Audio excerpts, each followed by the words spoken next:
शंकरलाल तिवारी की सीट गणेश सिंह पटेल को क्यों चाहिए थी? कैसे मैहर में पहले मोतीलाल तिवारी के साथ गेम खेला गया, अब नारायण त्रिपाठी के साथ खेल किया जा रहा है। कैसे रीवा में उभरते ब्राह्मण नेता अभय मिश्रा के साथ राजनीतिक चालें खेली गई। सीधी में ब्राह्मण नेता केदार शुक्ला के साथ क्या किया गया। सतना में धर्मेश चतुर्वेदी, अमरपाटन में अरुण द्विवेदी, रीवा में कांग्रेस नेता सिद्धार्थ तिवारी, रीवा के ही अधिवक्ता संघ के अध्यक्ष दबंग नेता राजेंद्र पांडे को नहीं पनपने दिया गया। दोस्तों नमस्कार, मैं रमनू सिंह। आज हम बात करेंगे विंध्य के ब्राह्मण समाज के नेताओं की। कैसे एक एक करके ब्राह्मण समाज के नेताओं की राजनीति को कुचलने का काम किया गया। जहां नहीं कुचल पाए वहां साजिशें और षड्यंत्र किए गए। जहां हो सका वहां ब्राह्मण या अन्य सामान्य वर्ग के नेताओं को हटाकर ओबीसी के नेता को स्थापित किया गया। कई जगह ब्राह्मण के खिलाफ ब्राह्मण का इस्तेमाल किया गया, जबकि ओबीसी के खिलाफ ओबीसी मैदान में उतरने को कतई तैयार नहीं है। हम एक एक बात का करेंगे खुलासा, बस आप यह वीडियो पूरा देखिएगा। सभी को मालूम है सतना के विधायक रहे शंकरलाल तिवारी और सतना सांसद गणेश सिंह पटेल में बिल्कुल भी नहीं पटती। दोनों में हमेशा दूरियां बनी रही। दूरियां भी कैसी? विधायक रहते हुए शंकरलाल तिवारी ने जिला योजना समिति की बैठकों तक का अघोषित बहिष्कार कर दिया था, जाना बंद कर दिया था। जिला योजना समिति की बैठक में ही कैसे गणेश सिंह पटेल के भाई लाला ने शंकरलाल तिवारी का अपमान किया था। कैसे सार्वजनिक रूप से उस बैठक में बहस की थी लाला ने। न पार्टी का लिहाज किया लाला ने, न वरिष्ठता का लिहाज किया था, न ही ब्राह्मण के अपमान का आभास था उन्हें। बस था तो पद और कुर्सी का अहंकार। अगर गणेश सिंह पटेल को विधानसभा का चुनाव लड़ना ही था तो किसी ब्राह्मण की सीट छीनने के बजाय अमरपाटन से लड़ जाते। ओबीसी कभी भी ओबीसी की सीट नहीं छीनता है। ओबीसी जल्द ओबीसी के खिलाफ चुनाव भी नहीं लड़ता। गणेश सिंह पटेल की सतना सीट घोषित होते ही बसपा नेता गेंदलाल पटेल पीछे हट गए। अब वह नहीं लड़ेंगे। बसपा से टिकट मांगना भी छोड़ दिया गेंदलाल पटेल ने। चर्चाएं तो डब्बू को लेकर भी सामने यही आ रही हैं कि वह भी सतना की जगह नागौद से लड़ने में रुचि दिखाने लगे थे। गणेश सिंह की सीट घोषित होने के बाद अब ब्राह्मण की बारी है। जरा ब्राह्मण समाज समझे। ब्राह्मण जरा ज्यादा समझदार होते हैं, इसलिए वह इन उदाहरणों से समझें। मैहर में मोतीलाल तिवारी विधायक थे। अगले चुनाव में उनका टिकट कट गया। किसने कटवाया? क्यों कटवाया? क्या कभी किसी ब्राह्मण समाज ने इस विषय पर सोचा, विचार किया? नहीं सोचा तो क्यों नहीं सोचा? अब ओबीसी की राजनीति का गेम प्लान समझिए। ओबीसी की राजनीति क्यों कह रहा हूं, पहले यह भी समझें। ओबीसी शिवराज चाले चल रहे थे। ओबीसी गणेश सिंह पटेल के माध्यम से मोतीलाल तिवारी की टिकट काटकर भाजपा से रमेश पांडे बम महाराज को टिकट दे दिया गया। ब्राह्मण के खिलाफ ब्राह्मण का इस्तेमाल किया गया। बम महाराज किसके कहने से चुनाव लड़ गए, यह सभी जानते हैं। फिर बम महाराज चुनाव हार क्यों गए, यह भी सभी को जानना चाहिए, खासकर ब्राह्मण समाज को। बम बम महाराज एक चुनाव हारने के बाद राजनीतिक परिदृश्य से गायब क्यों हो गए?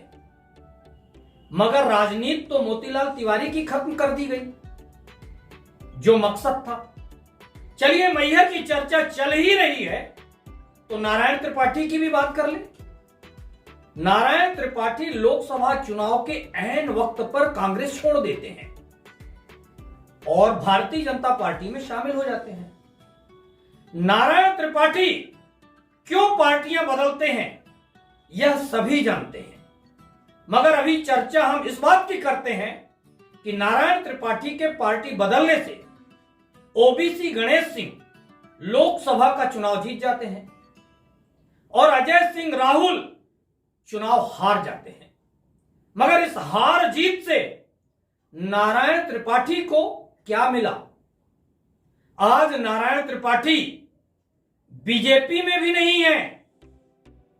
गणेश सिंह सार्वजनिक मंच से बोल चुके हैं, मैं नारायण त्रिपाठी की बदौलत चुनाव नहीं जीता, बल्कि मेरे बदौलत नारायण त्रिपाठी 2 बार मैहर से विधानसभा का चुनाव जीत गए हैं।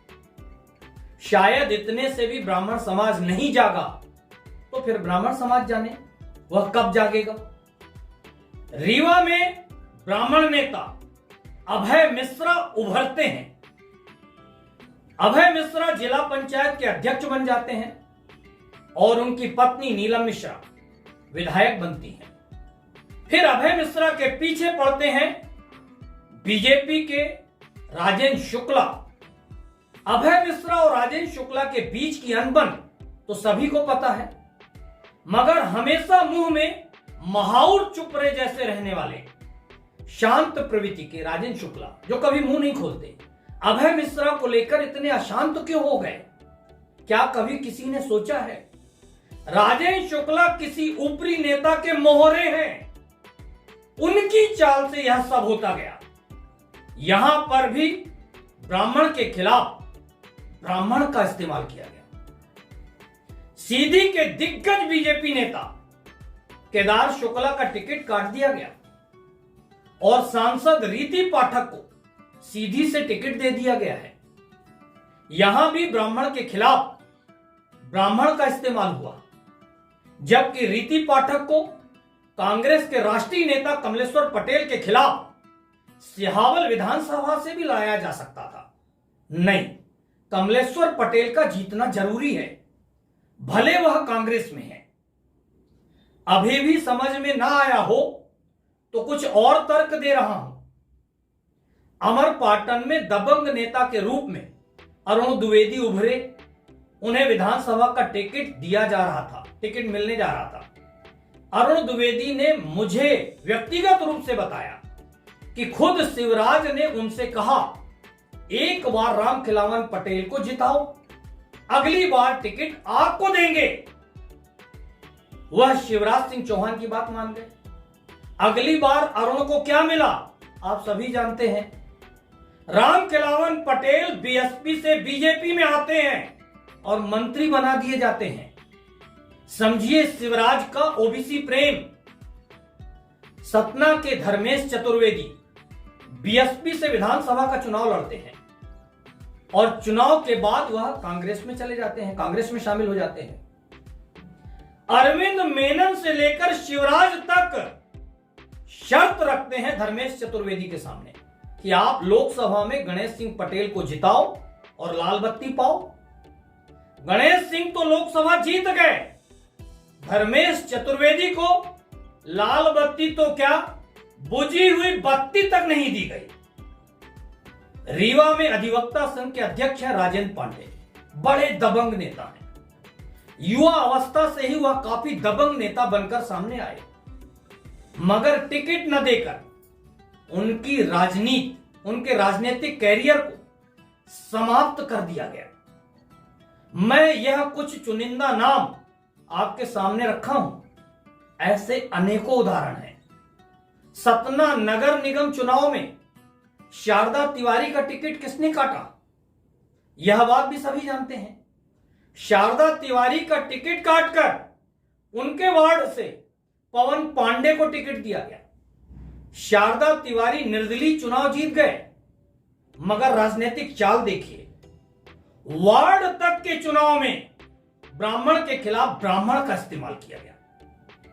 आज सतना के साथ बहुत बड़ी साजिश की जा रही है। यह साजिश भाजपा भी कर रही है और कांग्रेस भी कर रही है। इस कारण ऐसा लगता है कि दोनों दलों द्वारा एक ही साजिश होने के कारण क्या शिवराज और कांग्रेस के कमलनाथ दोनों एक हैं? क्या दोनों की सोच एक है? क्या दोनों की रणनीति एक है? सिर्फ सतना को लेकर। साजिश बताने के पहले यह बताना जरूरी है कि इससे सतना के विकास पर बहुत गहरा असर पड़ा है, बहुत गंभीर असर पड़ा है। सतना का व्यापार बुरी तरह से चरमरा गया है। सतना के लोग पलायन करने पर मजबूर हो गए हैं। अब जरा साजिश सुनिए। पहले भाजपा के शिवराज ने सतना जिले की राजनीति को गणेश सिंह के इर्द गिर्द समेट दिया। यहां की भाजपा गणेश लिमिटेड कंपनी बना दी गई, गणेश लिमिटेड कंपनी बन गई। बाद में कांग्रेस के कमलनाथ ने भी सतना के साथ कुछ ऐसा ही किया है। कोई कांग्रेस नहीं, पूरी कांग्रेस को डब्बू प्राइवेट लिमिटेड कंपनी बना दिया गया। अभी और भी है बहुत सारे राज, परत दर परत खोलेंगे सभी को। इस खबर पर आप क्या सोचते हैं? कमेंट्स बॉक्स में लिखकर बताएं। खबर से अगर आप सहमत हो तो इसे जमकर लोगों को शेयर करिए और चैनल को सब्सक्राइब करना बिल्कुल मत भूलिए, ताकि सबसे पहले आप तक मेरी खबरें पहुंच पाए। धन्यवाद दोस्तों।